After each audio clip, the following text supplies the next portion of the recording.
everybody. Welcome to today's virtual event, which is on opportunities for New South Wales businesses in Vietnam's emerging AgTech and food and beverage sectors.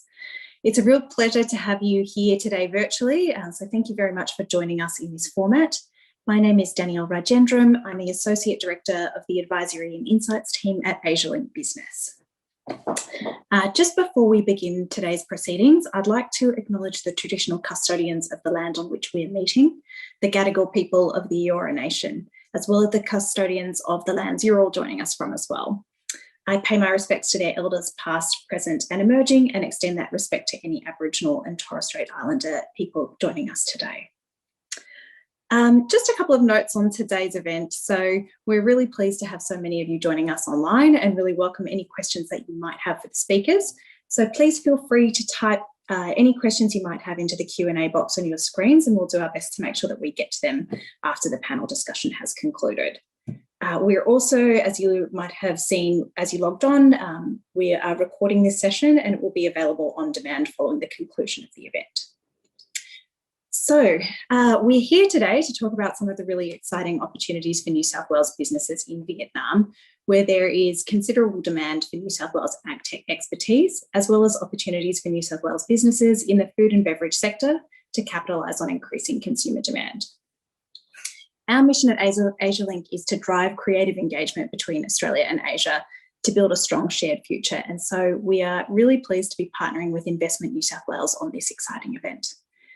We are also very excited to have a really incredible lineup of speakers joining us here today, and we'll begin this event with some opening remarks from Carla Lampe, who's the Director of Global Markets at Investment New South Wales, and Rebecca Ball, who is the Deputy Consul General and Senior Trade Commissioner for Vietnam and Cambodia from Austrade.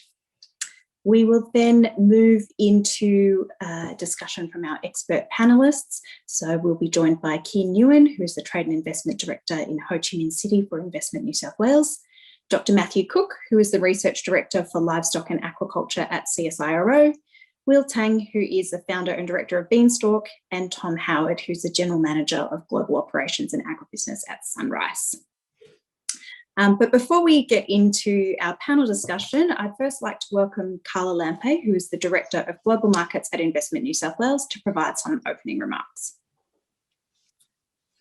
Thank you so much, Danny, and lovely to be here today partnering with Asialink. We're so pleased to be bringing this event to you. And before we commence, can I also acknowledge the traditional custodians of the land on which we're meeting today? I'm sitting in the Gadigal, on the Gadigal lands of the Eora Nation. And I extend my respects to all Aboriginal and Torres Strait Islanders here today. I would like to also say a big thank you to Rebecca Ball, Deputy Consul General Commercial and Senior Trade and Investment Commissioner Vietnam and Cambodia. We work really closely with Rebecca and her team, and delighted that she can say a few words shortly. I would also like to acknowledge Consul General Nguyen, who's also joined our webinar today. It was lovely to meet you last week, Consul General, and we're really looking forward to working with you and your team to advance commercial and economic relations between New South Wales and Vietnam. I'd also like to send our best wishes to our friends and colleagues on the call from Vietnam at the moment who are facing some challenges with regards to COVID. We in New South Wales are also facing some difficulty, but I know that through measures such as that we're all taking precautions around masks and working from home and the like, that we will be able to get through this. A couple of points on what's happening within the New South Wales government, and you may have seen recently that Investment New South Wales which is a new agency which has been created really to consolidate trade and international activities into one agency. We now sit within the Department of Premier cluster, and that's a real recognition from the Premier down that international engagement And trade promotion and investment attraction are really going to be key drivers for how we in New South Wales pave a post-COVID recovery. We have 3 ministers, the Premier, the Deputy Premier and Minister Ayres, and their key focus is solely around supporting New South Wales businesses to export globally, as well as attracting investment into the state. A few words on Vietnam, and look, the sustained and rapid economic growth of Vietnam really makes it such an attractive export destination for New South Wales. Drivers such as favourable demographic trends, strong educational systems and an expanding middle class really just highlight some of the opportunities this market creates for New South Wales. I know we met Consul General with you last week, and we discussed how Vietnam is New South Wales' 9th largest trading partner, and certainly we're very keen to see that number get even smaller. And we firmly believe that together, hosting events such as today, educating businesses on what the opportunities are and talking about ways that we can help, we will really see these rankings grow even higher. The New South Wales government has maintained ongoing engagement with the market over the past few years, and under Investment New South Wales, it was the first market that we established a presence in earlier this year with our representative and good colleague Kien, based in Austrade's offices in Ho Chi Minh City. The Deputy Premier has travelled to the market several times, and recently we signed a New South Wales Ho Chi Minh City Memorandum of Understanding to really drive trade and investment outcomes between New South Wales and Vietnam. Last month, we undertook some industry outreach to really get a sense of, well, where are the industry areas that we in New South Wales government can focus our efforts on to support New South Wales businesses be successful. And the overwhelming feedback we received was that AgTech and Food and Beverage were really key priorities for New South Wales businesses into Vietnam. And that's why we are taking the time and working with such important colleagues today to deep dive into those sectors. What are the opportunities? How can businesses be successful in the market? And what are some of the tips and tricks businesses can use? Our focus for the next financial year onwards is looking at where New South Wales has expertise and capability and how this aligns with a need and or an opportunity in Vietnam. And so on that note, I look forward to the conversations that we'll have over the next hour around food and beverage and AgTech priorities into into Vietnam. And Danny, I'll hand back over to you. Thanks so much. Great, thanks very much, Carla. That provides a really great overview of all of the exciting things that the New South Wales government is undertaking in Vietnam. I'd now like to welcome Rebecca Ball, who is the Deputy Consul General Commercial and Senior Trade Commissioner for Vietnam and Cambodia at Austrade, to provide her opening remarks as well. Thanks, Danny, and good afternoon, everybody from Ho Chi Minh City, from our Austrade office here in downtown Ho Chi Minh. It's a bit quiet. There's not too many people in the building because of COVID restrictions, but we are still working and we're still helping Australian exporters, and really delighted to partner with New South Wales Investment and also Asialink here today. And thank you, Carla, for the invitation, and obviously to Kian, my colleague who sits in our office here in Ho Chi Minh City. I'm really delighted to see you've got such fantastic speakers with Tom from Sunrise and Will from the Graph Challenge, and of course colleagues from Sire there with Matt and others on the line. Sunrise is such a successful business, and they play a key role in the agriculture sector here, and they contribute to our economic partnership through a very long and sustained investment with major rice milling and processing facilities. I haven't got down to the Don Tap facilities, Tom, but I hope to when the COVID situation eases. We look forward to hearing about your challenges over the past 18 months and some ideas and some sort of lessons that people on the line can hear, given your experience and Sunrise's experience across both commodities and value-added products. With Graft, great to see you, Will, and we've been working with both Justin and Phoebe and your team to help grow the number of Vietnamese partners on the program. I think it's up to 10 now, so really great to hear that the 6 to 8 Australian companies, or the global companies who are part of this truly dedicated landing pad for incubators and new projects, startup projects in agribusiness in Vietnam is really starting to take off. We're really delighted that my colleague Nguyen is part of that. And I mean, that it's supported by the Australian government as part of other programs in Mekong AgTech and Agribusiness Development through CSIRO is a great partnership.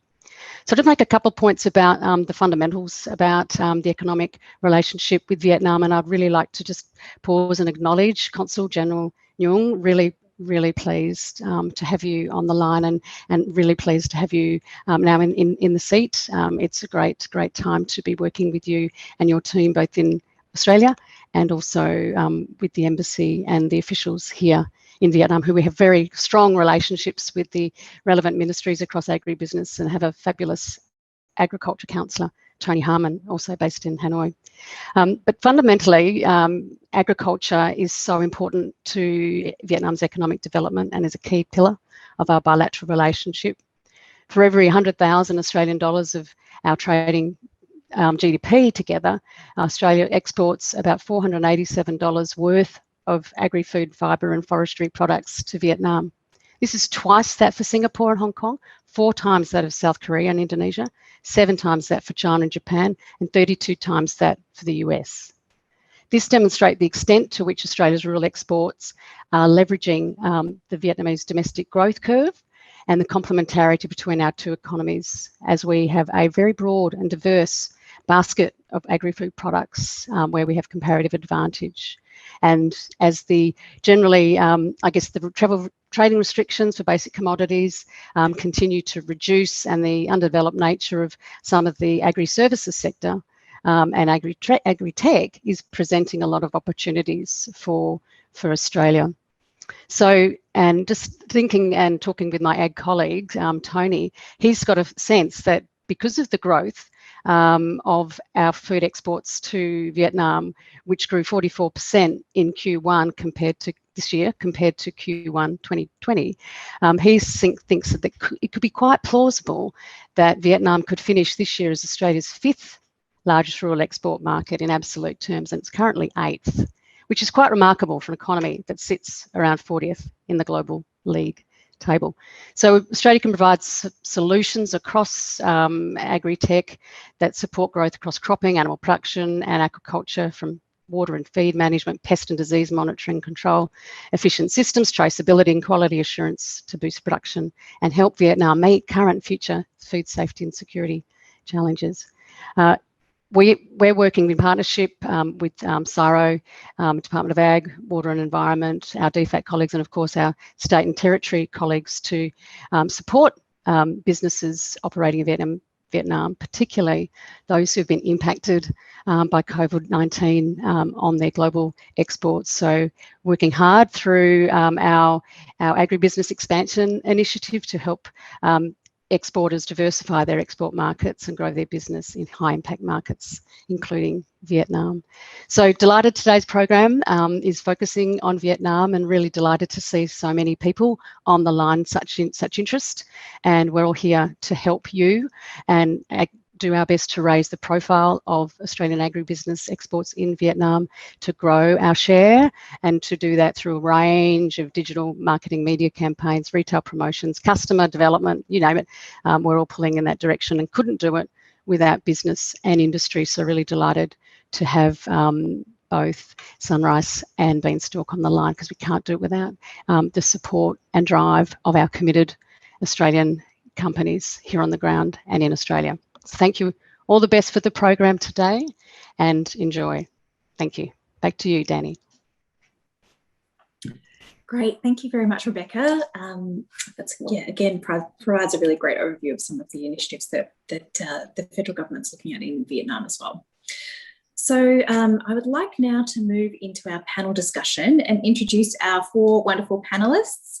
So we are very excited to be joined today by Kian Nguyen, Dr. Matthew Cook, Will Tang and Tom Howard. So I'd like to invite all of the panelists to come online and give you an opportunity to briefly introduce yourselves and provide a little bit of background on your organisation's decision to begin engaging with the Vietnam market. So let's start first with Kian. Hello, everyone. Thank you, Danny, Carla, and Rebecca for the introduction. Good afternoon, everybody. And I'm very delighted to see so many people online to this webinar, and warmly welcome to all of you. And I'm very pleased to be here today and having an opportunity to highlight a few notes about the market and the opportunities for New South Wales businesses and what we as Investment New South Wales can do to assist you. So by way of introduction, a bit of my background. I was born into a farmer family. We still have farms in the countryside.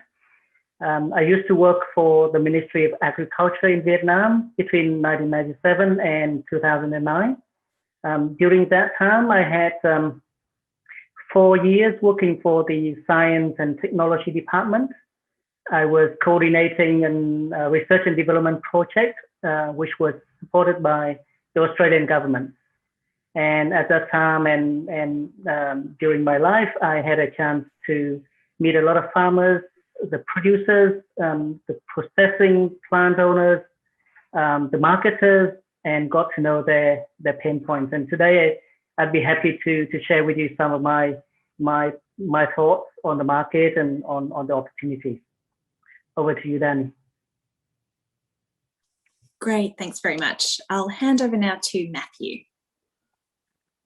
Thanks, Danny, and hello, everyone. My name's Dr. Matthew Cook. I'm the Research Director for the Livestock and Aquaculture Program at CSIRO's Agriculture and Food Business Unit.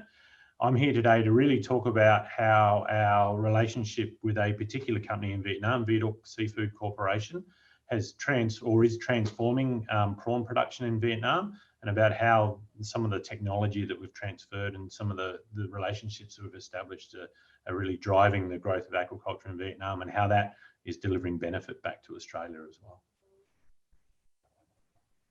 Thanks, Danny. Great, thanks very much, Matthew. I'll hand over now to Will. Thanks, Danny, and great to see everyone here. I hope you have a good session. My name's Will, and I'm part of an organisation called Beanstalk, based here in Melbourne, Sydney, and also up through Singapore. We're an agricultural innovation agency that's just focused purely across the agri value chain, and work in depth across sectors such as aquaculture and fisheries, the livestock sector, grains, and also in horticulture. And our purpose and role is to help bring together the worlds of big agribusiness and food production, and also across smallholder regions, and connect them up with emerging technologies and solutions that can help fast track more sustainable and ethical and responsible production systems across the region. And we're all, as you may have heard from Rebecca earlier, we've just partway through our Graft Challenge program in Vietnam, and we're about to announce soon some of the scale-up companies, AgTech companies that are participating. So look forward to sharing that soon too. And over to you, Danny. Thanks. Great, thanks very much, Will. And lastly, I'll hand over to Tom. Thanks, Danny, and good afternoon, everyone, and thanks very much for the opportunity to join the panel. My name's Tom Howard. I'm General Manager of Operations and Agribusiness for Sunrise, and my primary role is to make sure that we continue to develop and expand on our supply origins as we continue to grow globally, and are very closely involved in our operations in Vietnam. As a group, we've had a presence in Vietnam for 10 years as a place to originate and export rice. And in 2018, we made our first investment into Vietnam, where we bought a mill and the Mekong at Dong Thap, and we've continued to expand and invest as it's one of the key origins for us as we supply our international markets. So delighted to be able to join you and hopefully be able to provide some insight on Sunrise's experience and learnings and understandings in Vietnam. Thanks, Danny. Wonderful. Thanks very much, Tom. As you can all see, we've got a really diverse array of panelists and lots to learn from a variety of different perspectives today. So please keep your questions coming. But just to kick us off, for those of us and for those among the audience who might not be as familiar with the Vietnam market, just wanted to ask Kien, would you mind providing a bit of an overview of some of the macro trends in the Vietnam economy around food and beverage and the ag tech industry?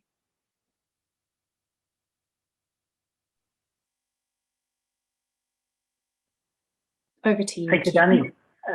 Yeah. So basically, Vietnam, many of you may know, or maybe for the benefit of those who might not know already, Vietnam agriculture has made great progress over the past few decades, especially from 1986, from a food deficit country to an agricultural producer exporter.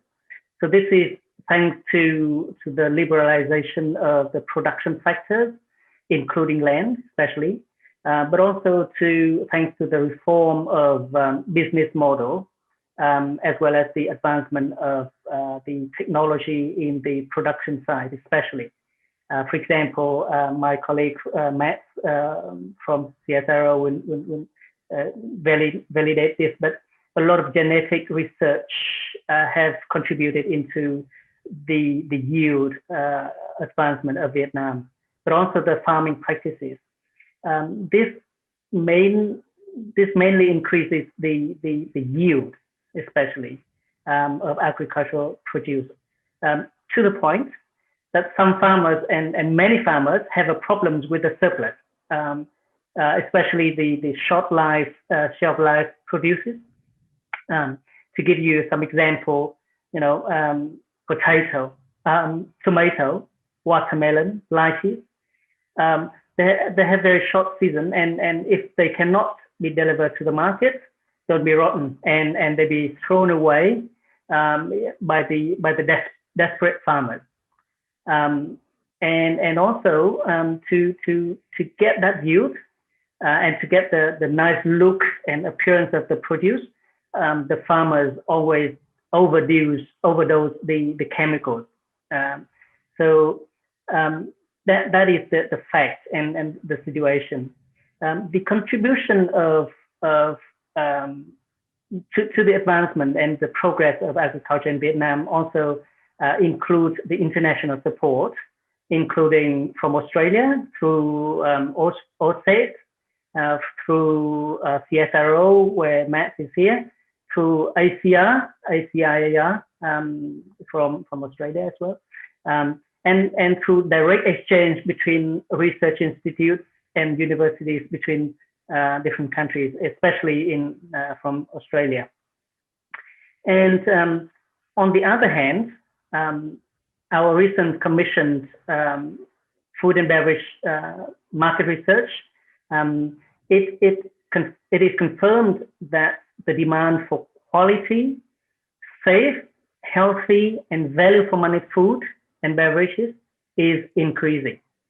But it remains an issue for the market because it is either not sufficient or it is lack of the trust from the consumer. So some of the high quality food is there, but the consumers do not trust because they don't know if it is really safe, healthy, and quality. So Vietnam really needs another round of reforms towards quality, safe, healthy, environmentally friendly, and high value added agriculture. The new Minister of Agriculture of Vietnam is very keen on application of technology in all the steps of the value chain, from farm to table.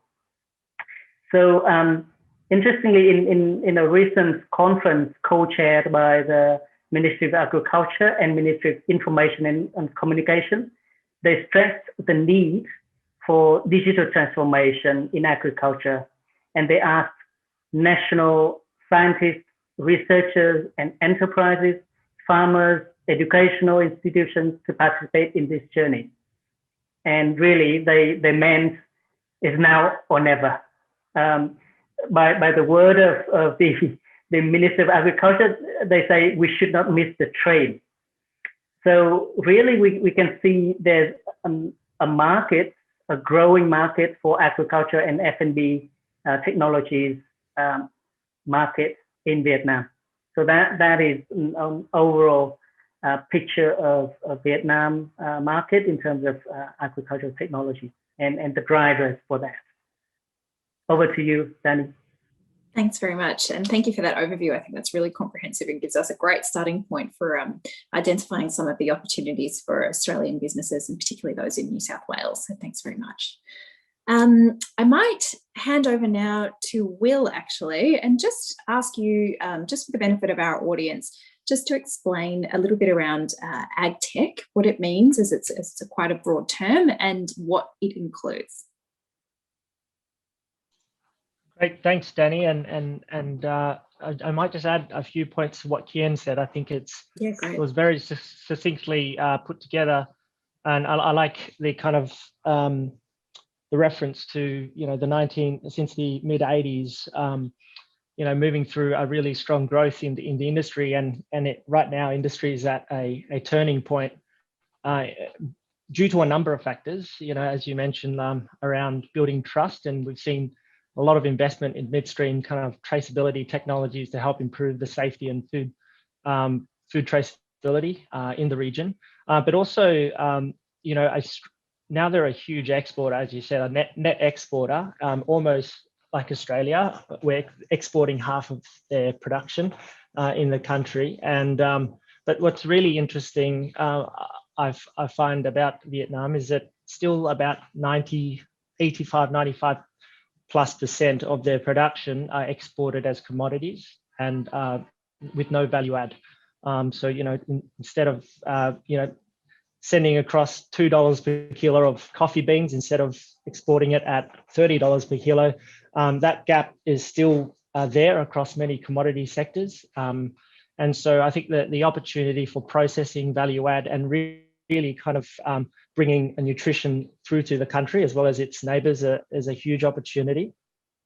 And then this kind of swathe of technologies, which Danny's just referenced them, that's starting to emerge from not just the US and Israel and so forth, but starting to really penetrate and cut across to Southeast Asia, where it's driven by a number of factors, increased adoption of mobile technologies and increasing literacy around use of platforms and the like, are really starting to see adoption, not just at the agribusiness level, but slowly through to the smallholder farmer level.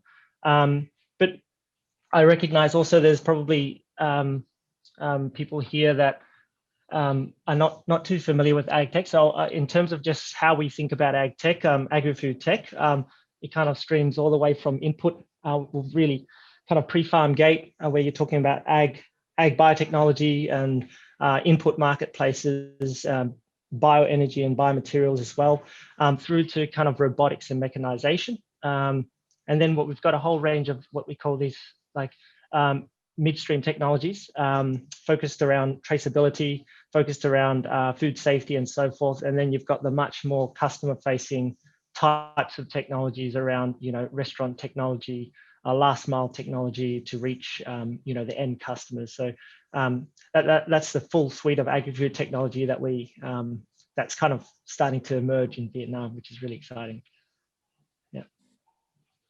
Yeah, fantastic. Thank you, Will. So I think what might be really helpful for the audience is just to get a little bit of an understanding of some really practical examples of how AgTech is being used to improve business outcomes. So I might hand over to Matthew and then just ask you to expand a little bit on what you addressed in your opening remarks around the Viet Look Seafood Corporation partnership that CSIRO has entered into. And if you can tell us a little bit about that partnership and how you're using AgTech to really drive business improvement and business outcomes. Yeah, thanks, Danny. I think it'd be worth setting a bit of context to start with. So for some of you who may not know, I'm assuming most people do know, UK is Vietnamese for Australia. And so the chairman and CEO of Viet Look, Van Luong, started his business career in Australia and had a number of very successful businesses in Australia, and then moved back to Vietnam in the early 2000s to establish the Viaduct Corporation. And I suppose one of the things that strikes us when we go and visit each of their sites, they've got about 15 farming sites across the country. Each of the guardhouses, the roof of the guardhouse is actually a model of the Sydney Opera House. So certainly there's that strong link to Australia. And I suppose the other bit of context is about scale. So in Australia, we farm about 6,000 to 7,000 tonnes of prawns per year. In Vietnam, they farm over 500,000 tonnes. They're about the third largest producer of prawns globally. And Van had from day one, had a vision about transforming the Vietnamese prawn farming industry. And that was the reason he set up Viaduct. And he approached us in about 2008, particularly around two key technologies that we had. So the first key technology was a prawn feed additive called Novak, which when you add to prawn feed, the prawns grow about 20 to 40% faster. But it also means that you can remove wild-caught fisheries resources in diet. So it's about a sustainability angle with that technology. And the second one was really around prawn breeding, our breeding technologies for being able to breed healthier, faster growing prawns. And we started that journey with a very small project that only took 3 months to do, to basically have a look at their genetic stocks, etc. And then we've sort of gone from there, and we've had 13 scientists working with them particularly around the prawn breeding for the white leg shrimp, which is the major prawn that's grown in Vietnam. In 2017, we had a very large gala event at the Reunification Palace in Ho Chi Minh City, where we launched the Viaduct breeding program. And from that time that we started with Viaduct, they've grown from being 2% of the market to 25% of the market for baby prawns. And to put that into perspective, last year alone, they sold 18 billion baby prawns in Vietnam. So it's just an amazing story of working in that space. And of course, working with them has enabled us to have a look at other aspects of their business. So we're now helping them in the prawn grow-out space, looking at high-intensity biosecure grow-out systems. And the other areas are really around breeding programs for other aquaculture species, namely the black tiger prawn, which is the similar one that's farmed in Australia. And then the other big one is char catfish. That's a 1 million tonne industry in Vietnam. And we're basically working on the first breeding program for char catfish to transform that industry as well. So you can see over that period of time, we've grown from something that was very small to being a real key partner with Viaduct in their vision of growing the aquaculture industry and transforming it using technology in Vietnam. Thanks, Danny. Fantastic. Thank you for that. That gives us a really great overview. I think obviously we've had quite a bit of discussion around AgTech so far, but I know there's lots of people in the audience today who are really interested in the food and beverage sector. So I might now pass over to Tom and just ask you, just to start with, how you see the AgTech and food and beverage sectors intersecting. So it's very, very interesting listening to both Ken and indeed Matt, speak about what are the fundamentals that you sort of create in the industry. And because, for us entering a market, genetics is such a key part of what we do.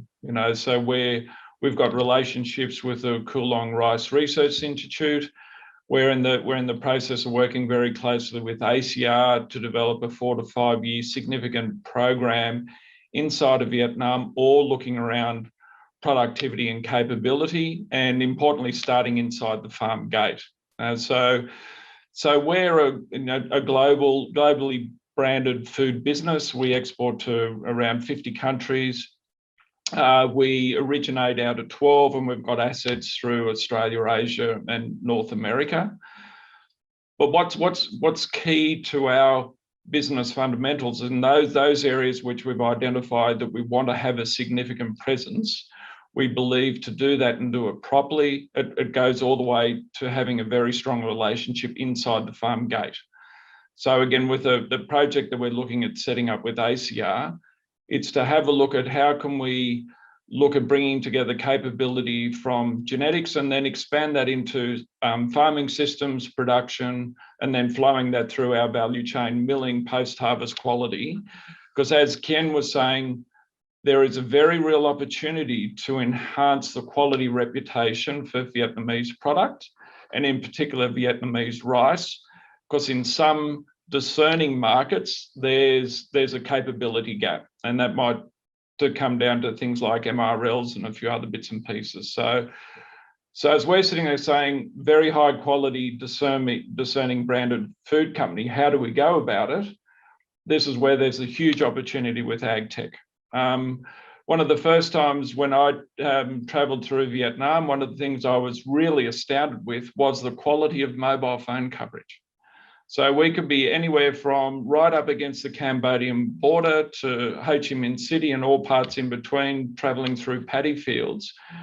And pretty much everywhere we went, there was very good mobile phone reception. So from our context, when we start to think about, okay, what can we do with AgTech? In the first instance, it starts with data. You know, how do we start to record data in the paddock? What are the agronomic practices, the fertilizer regimes, the chemical applied? And how can we start capturing that data so as we understand, you know, again, the traceability, but the quality through. But then we start to use that data to then build capability around increasing productivity. And again, this is where we're looking at guiding through ACR. So there's a very, very strong correlation between what we're seeking to do as a food business and exporting out of Vietnam, and the role that we see of AgTech coming in, because we firmly believe in our business is created on having a very sustainable product. And we view that through the lens of environment, communities, and nourishing products. So we need to be able to protect and look after the environment and enhance the environment and our communities, and then obviously provide nourishing and discerning products at the end. So as we're looking, as I said, we've been in Vietnam for 10 years. We've had assets on the ground since 2018, and we're starting to continue to expand our capability. But now how we bring AgTech inside the farm gate and then work it through our whole value chain. We bring it through farm gate, through our mill, and then ultimately you end up with full traceability through to the hands of your consumer and your customer. There's a huge opportunity. And so we're already collecting data inside the farm gate. We work very closely with SRP, the Sustainable Rice Platform, which is a development by United Nations Food Organization, to sit there and be able to complement what the growers are doing to capture that and ultimately create greater value for them. But in creating value, gives us greater visibility and security over the quality of the product as it passes through our value chain. So we see very, very strong opportunity for AgTech and food moving forward in Vietnam. Thanks, Dan.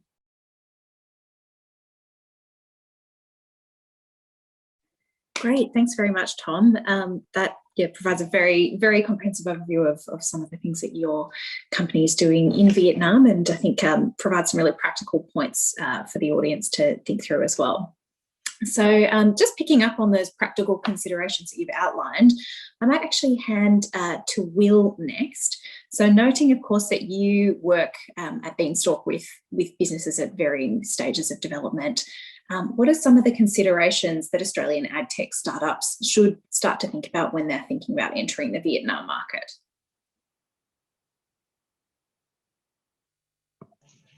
Thanks, Danny. Really great question. I suppose most of the time when we think about entrants for AgTech startups or SMEs and micro SMEs that are developing really interesting propositions with solutions to real challenges that are proposed in market. I think we kind of think about multiple lenses that are absolutely important to assure that you can get market access and you can get traction, build traction for an AgTech startup in market. And a few other things that we always think about is how do you actually make sure you understand the market and your market entry plan. So, in Australia, a lot of AgTech companies are very familiar with working directly with farmers and producers that run, multiple thousand hectares. The average size of, farms in the region there are less than a hectare, if not like around 0.2 of a hectare, as Tom mentioned. So really different dynamic and different entry points into market. and understanding what resource intensity is required to meet that is really important. You know, there are also a lot of farmer producer organizations in Vietnam that help to kind of work and provide access to some of those regions at a regional level. So again, just really understanding how you access and reach out to your market is absolutely critical. Again, product offer is really important, and how you get that in the hands of, you know, end users, whether it be smallholder or not. But you know, if it is in the smallholder context, we've got to remember that they're operating off very small margins, and so their purchasing ability to engage with technology, as well as their capability, is starting from a different point. So how do we localize and how do we simplify the sorts of technologies that we're working with to make it relevant, or how do we partner with the right people to help us gain that access? And then obviously the revenue model, that's quite, you know, again, it's driven by a locally priced approach. And then the two bits that are often overlooked is really the operational readiness. There's a lot of AgTech startups. It'd be great to see them, you know, bunker down on their existing market first before they explore moving abroad to a market like Vietnam. That you know, all markets have its challenges, and Vietnam also does, with its fragmented supply chains. And so you know, how do we access the talent in Vietnam? How do we work with the right partners like Austrade and so forth to find really good partners, and to actually have you know, localized experience across the supply chain? And it's you can prepare for everything in some of these markets, and the things that you don't that you hadn't taken into account will be the ones that kind of make or break you.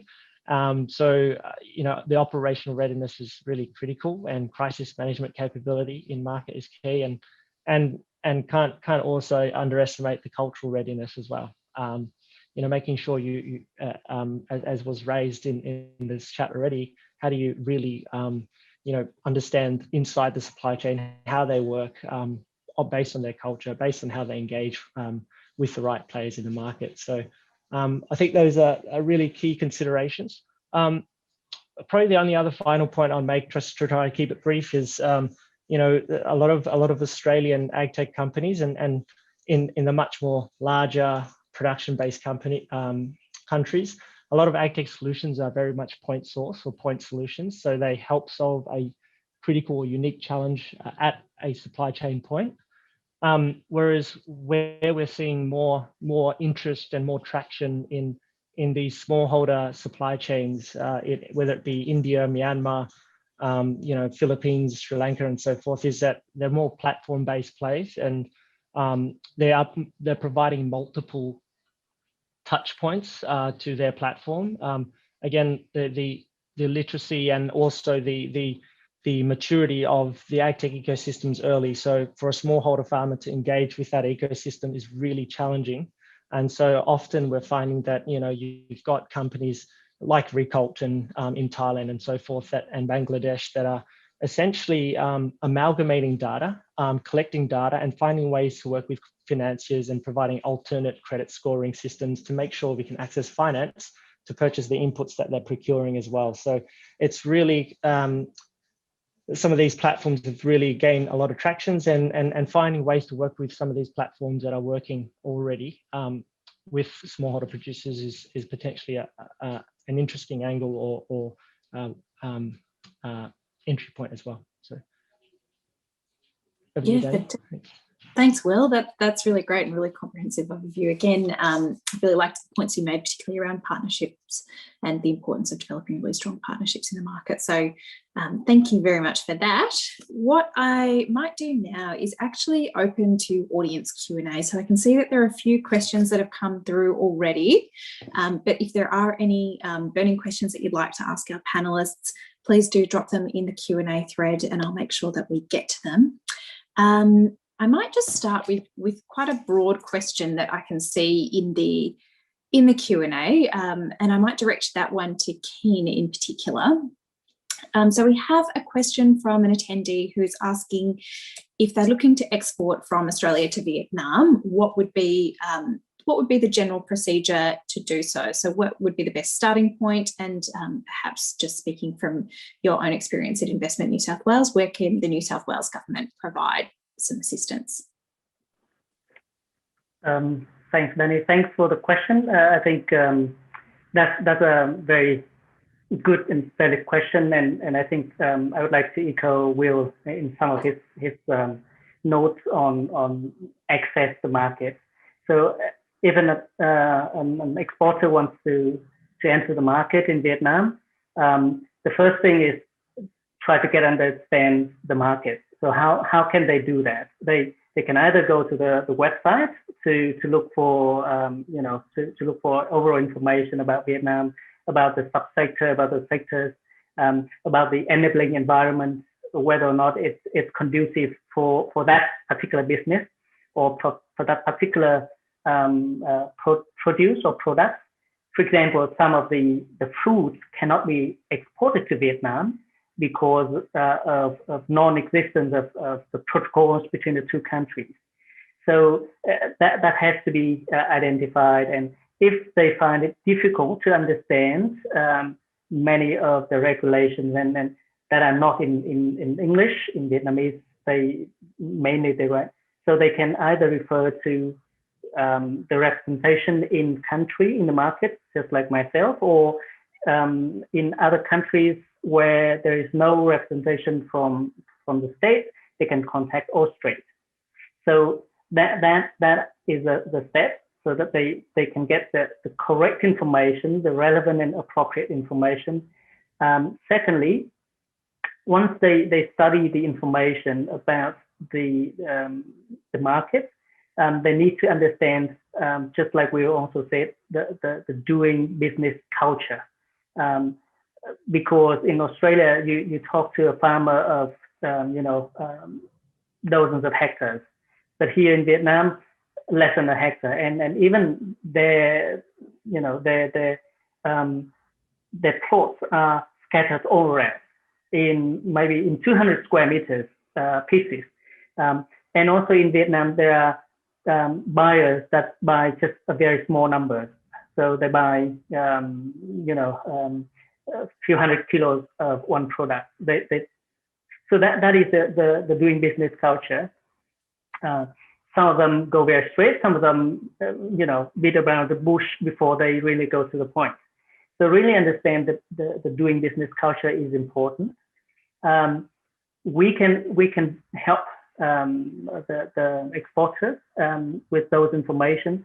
An example is that about a few months ago, together with Asialink also, we had a seminar talking about doing business culture for our cohort, so that they understand better, the culture of Vietnam, and when they deal with the importers, distributors, what they need to be aware of. And then, if they don't have anyone in the country to support them, the best way is to go through an importer distributor.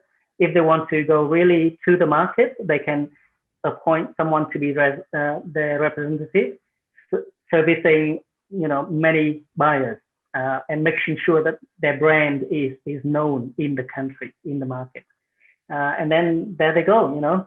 So hopefully there are more understanding of the market to be shared around, and that is our job, to facilitate that kind of information sharing. So yeah, over to you, Danny. Yeah, great, thank you very much. And I'm sure all of our listeners will be very pleased to hear that there's so much support available for businesses that are looking to access the Vietnam market. We have another question that's just come through that is specifically for Tom. So it has come through from Kim Hai from PwC Sydney. And Kim has just asked what some of the key challenges, based on your first-hand experience in Sunrise, have been for Australians to invest in Vietnam, particularly around kind of any legal or regulatory or operational questions or considerations that they might need to take into account. Sure, certainly, and thank you for the question. So a general, I think, piece of advice when thinking about Vietnam, it is very much relationship based as a country, and be prepared to spend a lot of time investing in those relationships, because the stronger they are, whether they're at a provincial government level, a business partner level, or all the way through. Because to answer the question, there are a number of challenges. So at the moment, we currently are unable to distribute Vietnamese rice inside of Vietnam, because we are seeking to have a domestic distribution license, and we continue to work through with our partners to do that. When we were looking at acquiring the mill, we were the first, or we understand that we were the first foreign entity to be granted an export license for rice outside of Vietnam, which allowed us to secure the asset. All of those things took time, and I think when thinking of Vietnam, you have to think long term, and have to think that one of the most significant things you can do is invest in relationships in country, because they're very, very important across the gambit. We were fortunate that we were through Austrade and other expats and Australian companies that operate through the Australian Chamber and a few other things, we're able to draw on the capability of others, which we relied on. And I remember one of the pieces of advice that we were provided very early in the piece, that it'll be take twice as long and be twice as frustrating. And I don't frustrating in a bad way, but when looking at stepping through some of the legal and the regulatory hurdles that are required, that can take some time. And indeed, as I said, we've had our asset in country now for quite a while, and we continue to work closely with all the various government agencies seeking to get a domestic distribution license. But as it currently stands, we don't have, but we continue to work towards that.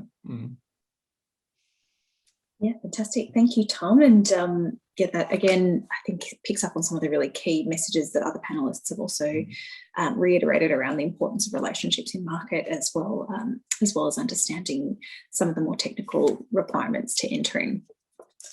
We are coming up to time, so I think that's about all we can fit in terms of questions from the audience, but thank you all very much for your questions. We've really appreciated your engagement with the event. Just before we do conclude today's event, I'd just like to give each panelist an opportunity to provide one final piece of advice for New South Wales businesses that are looking to enter the Vietnam market. And I'll start off this time with Matthew. Yeah, thanks for that, Danny. I think probably to reiterate what the other speakers had said, that doing business in Vietnam is not transactional. It's about a relationship. And some of those relationships are now lifelong, and they're friendships. And it's about sharing a journey and a vision. And that's how you overcome some of those frustrations that Tom talked about before, by having that vision. There's always a can-do attitude, which is absolutely fantastic. And there's always a way of finding to do things. So that would be my piece of advice. So thanks, Danny.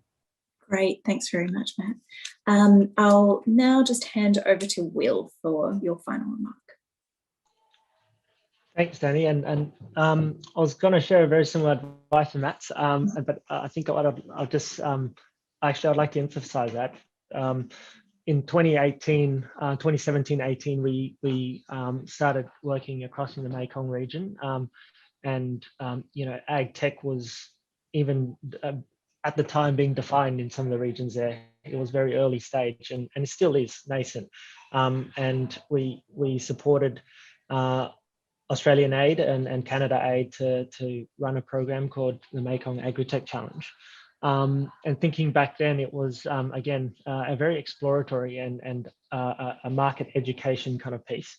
And winding forward to 2021, 3 years down the track, we've got a much more enhanced program, and we're starting to see industry engage much more actively with technology from outside of Vietnam. And so I think and we're working with the same partners since 2018. So it's really kind of that shared vision, as Matthew said, and a shared passion to to shift the needle on a few things and having a long-term vision. So I think that's absolutely critical. Yeah. Fantastic. Thank you, Will. I'll hand over now to Tom.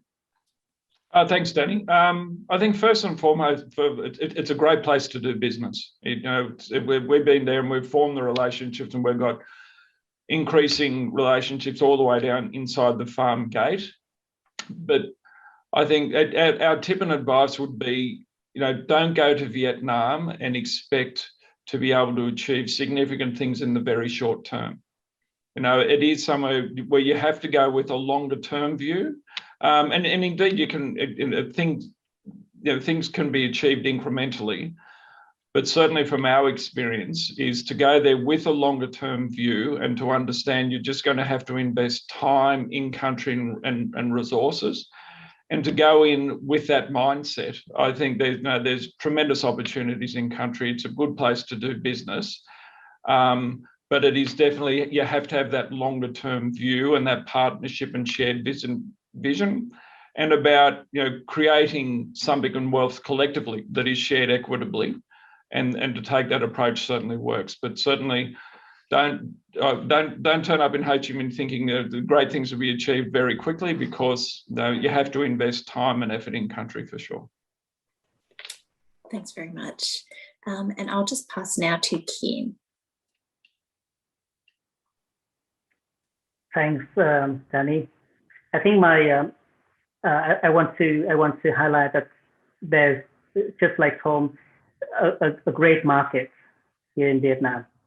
The market really is transforming to digital. So first of all, it requires the human resources. So just to give you a sense of the magnitude, in 2020. It was supposed to enroll, the universities should enroll about 100,000 students in informatics technology, in automation technology, in biotechnology, and in material technology. But they only have about 30% of the lecturers that can deliver those courses in the major, and the graduates don't have that readiness to go and work in the companies. Only about 10% of them are really ready. So the rest will be retrained. So that means that the universities in New South Wales, the TAFE also, have a great opportunity there to contribute to this AgTech, although it is not directly AgTech, but it's education in AgTech. Secondly, at the moment, there's a very limited application of Internet of Things, big data, intelligence, artificial intelligence, blockchain. Mark just said about tracing, and Tom also said about tracing, about data, mobile data, but it's very limited. Some sensors are used, but only in big farms, with big data and with the weather forecast, all combined in one system. But that is only for big farms. Smaller farms and SMEs and also individual farmers, they don't have that luxury.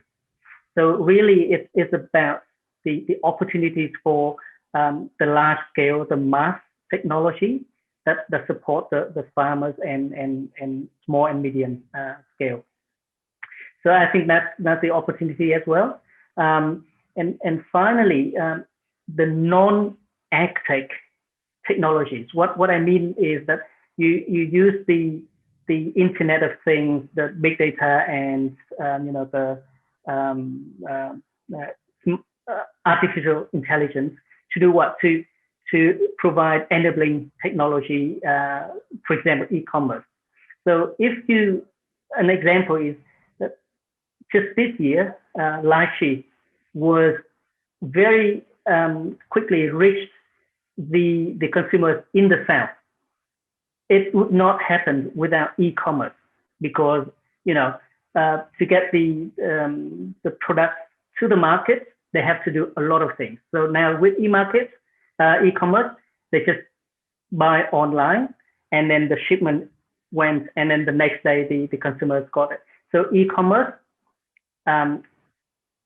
e-insurance, with blockchain, with big data. Now, insurance company can develop a good insurance policies that are affordable to farmers.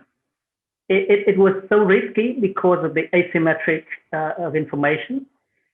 The insurance cannot provide affordable insurance policy. So now with the new technology, that can be feasible. So the other one is fintech. So fintech for farmers, especially microcredit. So farmers, they don't have the money. They need the money. So with fintech, it's so much easier. They ease their problem. So I think in general, Australian businesses, and especially New South Wales businesses, will have that opportunity. And I would like to quote our Investment New South Wales website saying that New South Wales is at the forefront of using technologies such as blockchain, artificial intelligence, big data, and the Internet of Things to increase agricultural productivity. But AgTech is not just about changing the face of farming, it's helping saving farming land. Technological advancements ensure we can produce, supply food and store food sustainably. So I dropped the link on the chat box so that everybody can have a look at our website. So we do have the opportunity. We do have the capability from New South Wales. So we're here to make that connection to the market. Yeah, fantastic. Thank you. Thank you very much for that. And great to see that there's all that practical support available for businesses. So thank you. I think we'll wrap up there. So I'm sure you can all agree this has been a really fascinating discussion, and we've had some really great practical insights from all of our panelists and some really good starting points for anyone who is really interested in starting to explore the Vietnam market. Before you sign off, I'd just like to encourage you to all take a couple of minutes just to complete a survey that will be circulated to you all. It's really helpful for us to understand your feedback so that we can continue to improve. But I'd just like to thank everybody who has been in attendance today, but a particularly big thank you to all of today's speakers. So Carla Lampe, Rebecca Ball, Kian Nguyen, Dr. Matthew Cook, Will Tang, and Tom Howard. Thank you very much for all of your time and all of your really fantastic insights. Thank you, everybody, for joining us here today, and please enjoy the rest of your evening. Thanks.